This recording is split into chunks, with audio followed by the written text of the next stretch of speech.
చేశాడు గనుక ఏ తప్పైనను ఏ నేరమైనను అతని మీద కనుబడలేదు.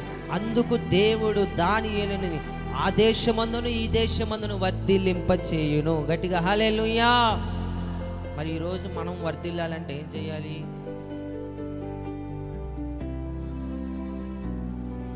ఒక ప్రత్యేకంగా మనం జీవించాలి. ఒక పరిశుద్ధమైన జీవితాన్ని కలిగి మనం ఉండాలి. ఎవరితో మనకు సహవాసం వద్దు, ఎవరితో మనకు మాటలొద్దు. నీవు ఆయన. ఎవరి యందు నమ్మకి ఉంచొద్దు.